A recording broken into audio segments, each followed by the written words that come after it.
सभी श्रोताओं दर्शकों को जय जय श्री सीताराम, जय श्री कृष्णा, नमो भगवते वासुदेवाय। तो हरि प्रेमियों, आइए आज हम जो भाद्रपद मास के शुक्ल पक्ष की चतुर्दशी है, जिसका नाम अनंत चतुर्दशी है, जो साल में एक बार यह अनंत चतुर्दशी आती है।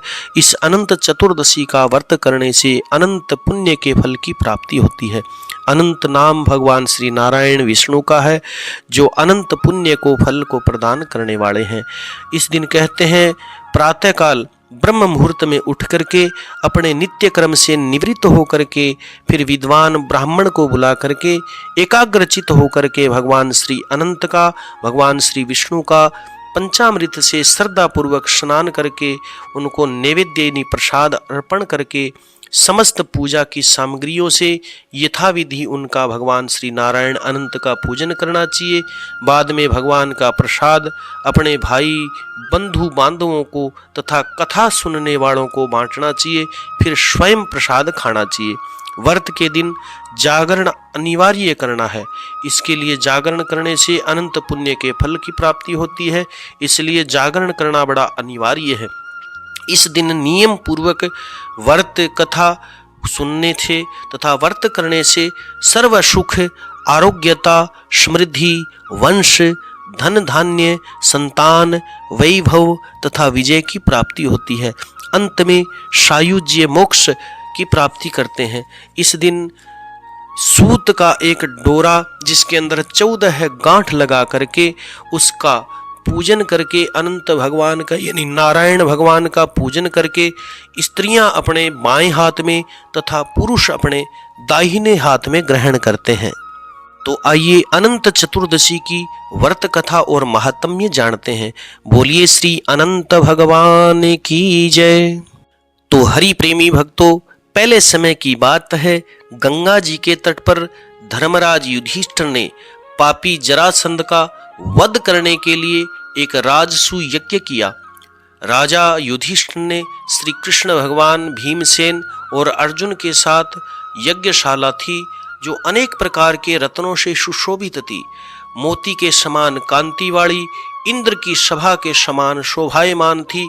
उसे मय दानव ने भगवान श्री कृष्ण की प्रेरणा से बनाया था। वो सभा और यज्ञशाला अत्यंत मायावी थी। उसमें जल के स्थान में थल दिखता था और थल के स्थान में जल दिखाई देता था। वो आश्चर्य में डालने वाली सभा थी। उसमें यज्ञ के लिए अनेकों राजाओं को भगवान श्री कृष्ण ने और महाराज युधिष्ठिर ने बुलाया था। उसी समय धृतराष्ट्र और गांधारी का पुत्र दुष्ट दुर्योधन भी उस यज्ञशाला के अंदर आया। दुर्योधन वहां उस मायावी सभा के अंदर सूखे आंगन को जल से भरा हुआ देख समझ करके और धोती उठा करके धीरे धीरे चलने लगा। उसे देख करके द्रौपदी आदि रानियां हंसी और आगे वह दुष्ट दुर्योधन सूखा समझ करके चलते हुए जल में गिर पड़ा। उस समय कहते हैं संपूर्ण तपस्वी तथा द्रौपदी आदि स्त्रियों ने दुर्योधन के ऊपर हंसे और उपहास किया उसका। यह देख करके दुर्योधन अत्यंत क्रोधी होकर के अपने मामा शकुनी के साथ हस्तिनापुर को वापस चला गया। उस समय शकुनी ने दुर्योधन से मधुर वचनों में कहा कि हे पुत्र दुर्योधन, अपने क्रोध को अपने बस में करो और अपने कार्य के लिए छोड़ दो, क्योंकि मैं जुआ खिलवा करके तू पांडवों के सारे राज्य को प्राप्त कर सकता है। हे दुर्योधन, यज्ञ मंडप में वापस चलो, ऐसा ही हो। ऐसा कह करके दुर्योधन वापस यज्ञ मंडप में आ गया। इतने में सभी राजा यज्ञ समाप्त करके अपने अपने देश को चले गए। इसके बाद में दुर्योधन ने हस्तिनापुर में आकर के महाराज युधिष्ठिर, भीम, अर्जुन आदि पांडवों को बुला करके जुआ खेलना आरंभ कर दिया और कपट से महाराज युधिष्ठिर का सारा राज्य स्वयं हड़प लिया और निरपराध पांडवों को लज्जित करके वन के अंदर भेज दिया। अब पांडव वन के अंदर दुख के मारे वन में घूमने लगे इधर उधर। यह समाचार सुन करके भगवान श्री कृष्ण पांडवों को देखने मिलने की इच्छा थे उनके पास वन के अंदर पहुंचते हैं। हरि प्रेमी भक्तों, वन में रहने पर पांडव दुख से दुर्बल यानी कमजोर हो चुके थे और पांडव जगदीश्वर भगवान श्री कृष्ण को देख करके थोड़े से प्रसन्न होते हैं और उन्हें प्रणाम करके विनती करते हैं युधिष्ठिर की, हे परमेश्वर, हे जगदीश्वर, परिवार सहित मैं बड़ा दुखी हूँ, इस दुख के सागर से मुक्ति का मेरे को कोई उपाय बताइए। हे भगवान, मैं किस देवता की पूजा करूँ और अपना राज्य प्राप्त कर सकता हूँ, अथवा किस व्रत को करूँ जिससे आपके प्रसाद से मेरा हित हो, ऐसा मेरे को कोई उपाय बताइए, मुझे रास्ता दिखाइए। हे प्रभु, मैं आपकी शरण में हूँ। तब श्री भगवान कहते हैं कि हे धर्मराज युधिष्ठिर, श्री अनंत भगवान का पूजन व्रत पुरुषों तथा स्त्रियों को करना चाहिए। सभी मनोरथों को पूरा करने के लिए, सब पापों को नाश करने के लिए यह व्रत अवश्य करना चाहिए। तब युधिष्ठिर कहते हैं कि हे प्रभु, आपके कहे हुए ये अनंत भगवान कौन है? क्या यह शेषनाग है? क्या तक्षक सर्प है? अथवा परमात्मा को ही अनंत कहते हैं? हे केशव, यह अनंत कौन है? कृपा करके मेरे को यथार्थ बताइए, समझाइए। तब श्री भगवान कहते हैं कि हे युधिष्ठिर, अनंत जो है वो मेरा ही रूप है। श्री भगवान कहते हैं कि हे युधिष्ठिर, सूर्य आदि ग्रह, 14 लोक, दिन रात, मास पक्ष, युग, सब के सब काल विपल, ये सब के सब जो है अनंत कहे जाते हैं। यह मेरा ही रूप है।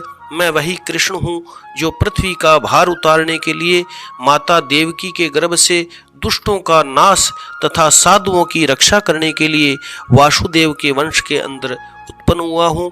मैं आदि मध्य अंत, कृष्ण विष्णु हरि शिव वैकुंठ सूर्य चंद्र सर्वव्यापी ईश्वर तथा सृष्टि को नाश करने वाले काल का रूप भी हूँ। मैंने अर्जुन को इस प्रकार से ज्ञान दिखलाया था। अब भगवान अपने संपूर्ण ऐश्वर्य का परिचय करवा रहे हैं। युधिष्ठिर से कह रहे हैं कि योगियों के ध्यान करने योग्य संसार रूप अनंत, जिसमें 14 इंद्र, 8 वसु, 12 सूर्य, 11 रुद्र, नारद आदि सप्तऋषि तथा समुद्र, विंध्यातल आदि पर्वत, गंगा आदि नदी, वृक्ष और नक्षत्र, 10 दिशा, भूमि, पताल, भूलोक इत्यादि लोक है। हे युधिष्ठिर, यह सब मैं ही हूँ, इसमें कोई भी संदेह नहीं।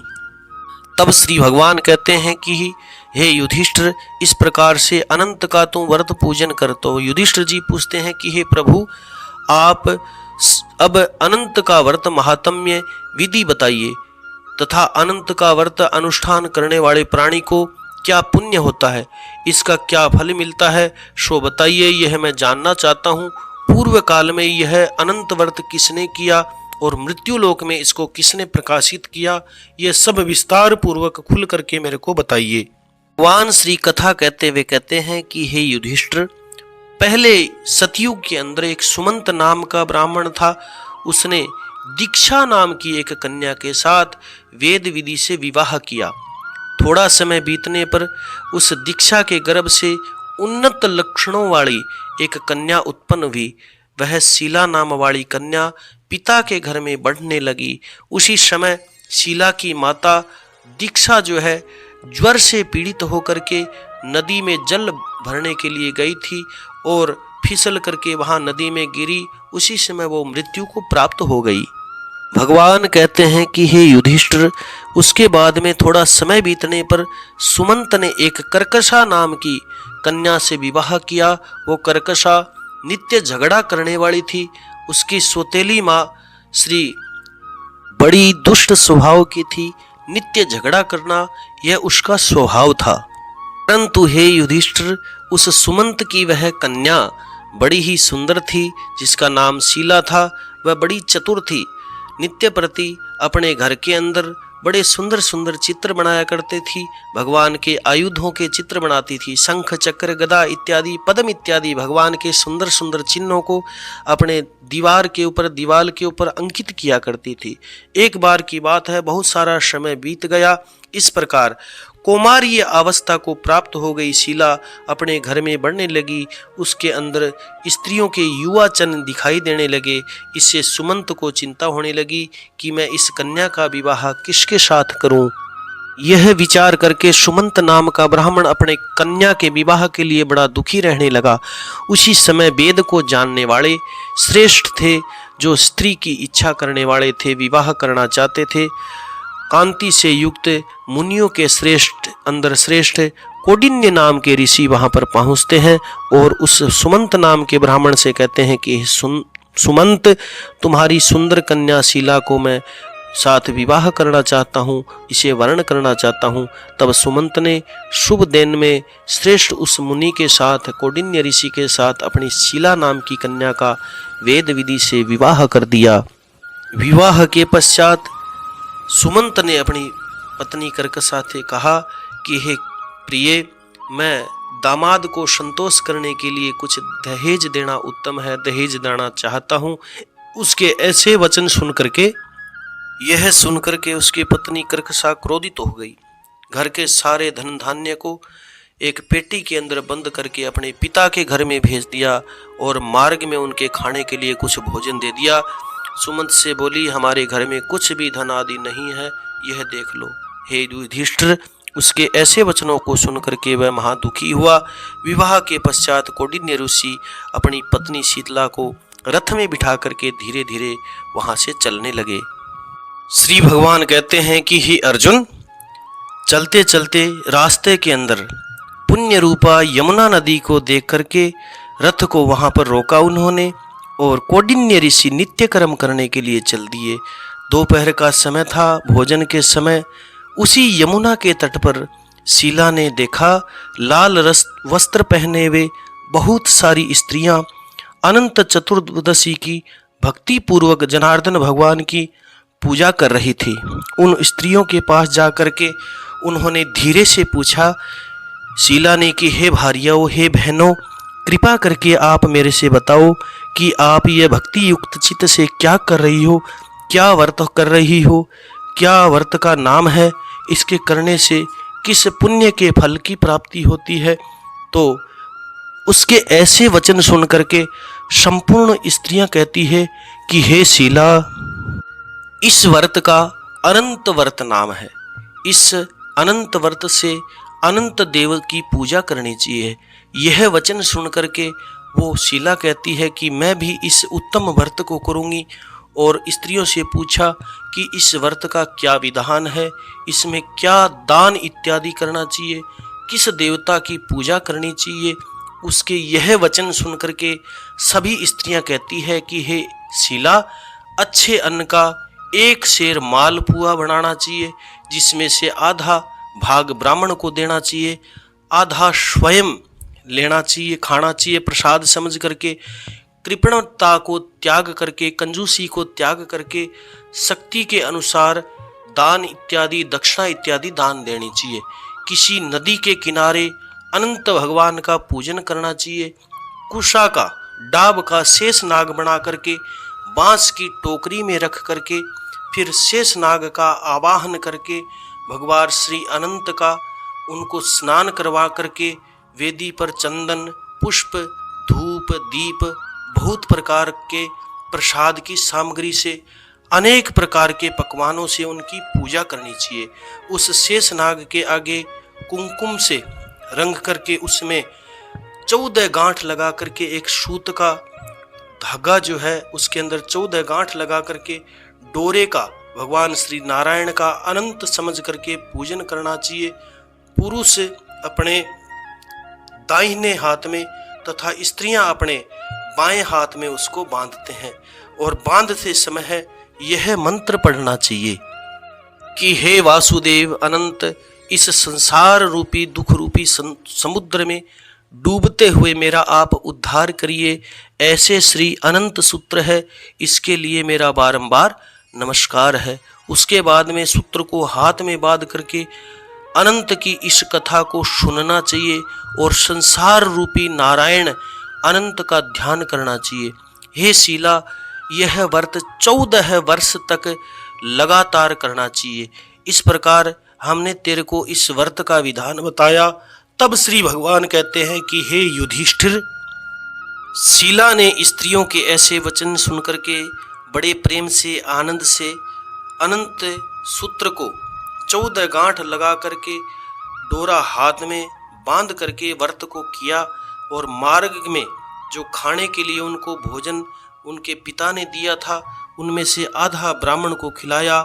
शेष कौंडिन्य ऋषि और शीला ने आनंद से खा करके पति के साथ रथ में बैठ करके पति के साथ ससुराल के घर में गई। उस समय शीला को व्रत का प्रभाव पता चला। अब अनंत व्रत करने से उसके घर में गो धन लक्ष्मी उसका घर परिपूर्ण हो गया। अतिथियों का सत्कार करने लगी। शीला सदा ही अतिथियों की सेवा करती रहती। माणक्य स्वर्ण मोतियों के हारों से सदा वो सजी धजी रहती थी। देवताओं की स्त्रियों के समान धन पुत्र आदि से वो युक्त हो गई। सावित्री के समान पतिव्रता होकर के आनंद के अंदर रहने लगी। किसी चीज की अनंत भगवान की कृपा से उसके घर में कमी नहीं थी। किसी समय उसके पति ने शीला के हाथ में वो अनंत का पीला डोरा जो 14 गांठ का उसने स्त्रियों से लेकर के बांधा था उसे देखा और पूछा कि हे शीला, तूने यह डोरा अपने हाथ में क्यों बांध रखा है? क्या मेरे को बस में करने के लिए तूने ये बांधा है? सत्य बता, क्या यह डोरा तूने क्यों धारण किया है?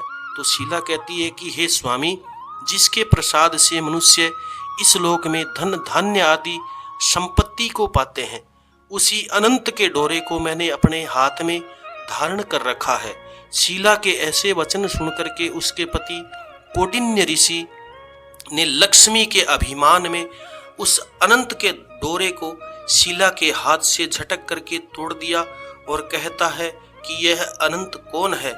उस मूढ़ ने उस डोरे को जलती हुई आग में डाल दिया। तब शीला हाय हाय करती हुई दौड़ी और शीला ने उस अनंत सूत्र को अग्नि से जलते हुए हाथों से निकाला और दूध में डाल दिया। इन कर्मों के फल स्वरूप हे महाराज युधिष्ठिर, कौंडिन्य ऋषि के सारे ऐश्वर्य नष्ट हो गए। चोर उसके धन और गायों को चुरा करके ले गए। आग से उसका घर जल करके नष्ट हो गया। जिस प्रकार से धन ऐश्वर्य आया था उसी प्रकार से समस्त धन ऐश्वर्य उसका नष्ट हो गया। अपने स्वजनों से बंधु बांधवों से उसकी कलह रहने लगी। नित्य प्रति झगड़ा होने लगा। किसी के साथ उसकी मित्रता नहीं रही। उसी अनंत के डोरे को तोड़ने के पाप के फल स्वरूप घर में दरिद्रता आ गई। भगवान कहते हैं कि हे युधिष्ठिर, उससे कोई भी मनुष्य बोलता नहीं था। पीड़ित शरीर रहने लगा। अनेक प्रकार के रोग उसके शरीर के अंदर डेरा डाल चुके थे। तब वो अपनी पत्नी से कहता है कि हे शीला, अकस्मात अचानक शोक होने का क्या कारण है? मेरा सब धन नष्ट हो गया। कोई भी मेरे से सीधे मुंह बात नहीं करता। देह में मेरे नित्य प्रति पीड़ा रहती है। हे शीला, मुझसे क्या अपराध हुआ है और क्या करने से मेरा कल्याण हो सकता है? अपने पति कौंडिन्य ऋषि के ऐसे वचन सुनकर के शीला कहती है कि हे स्वामी, आपने जो अनंत का डोरा मेरे हाथ से तोड़ा था उसी के पाप का यह फल है। हे महाभाग, भविष्य में धन आदि तो सब कुछ मिल जाएंगे, परंतु आप अनंत भगवान को प्रसन्न करने का उपाय करो। शीला के ऐसे वचन सुनकर के पति अति दुखी होकर के तप करने का संकल्प करके और आयु लक्षित करके तप का विचार करने लगा कि ऐसे जगदीश्वर अनंत का दर्शन जिनकी प्रसन्नता से धन आदि पदार्थ मिलते हैं, उसके हस्तक्षेप से सब के सब नष्ट भी हो जाते हैं। ऐसे अनंत भगवान कहाँ पर मिलेंगे?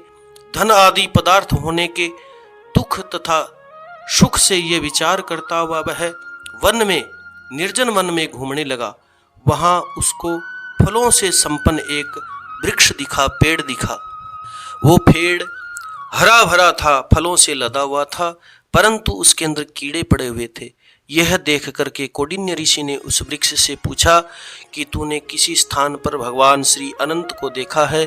हे सज्जन, देखा हो तो मेरे से बताओ, क्योंकि उन्हें न देखने से मेरे चित्त में बड़ा दुख हो रहा है।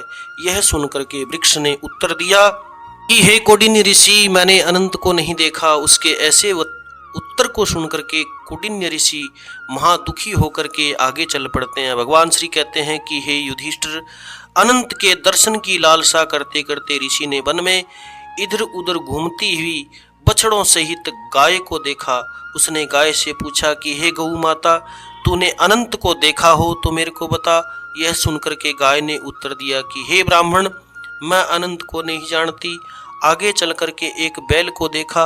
ऋषि ने उससे भी पूछा कि हे गोस्वामी, हे धर्म स्वरूप बैल, तूने अनंत भगवान को देखा है? तो बैल ने कहा कि मैंने अनंत को नहीं देखा। अब कौंडिन्य ऋषि आगे चल करके दो पुष्करिणी अर्थात नदियों को देखा, जिनके कल्लोल से परस्पर लहरें मिलती रही थी। कमल बहुत प्रकार से खिल करके शोभायमान हो रहे थे। भंवरे और हंस, चकवा तथा तारस, सारस, बगुला जाति के उसके ऊपर पक्षी जो है किलोल कर रहे थे। उस कौंडिन्य ऋषि ने उन नदियों से पूछा दोनों से कि आपने अनंत को देखा है?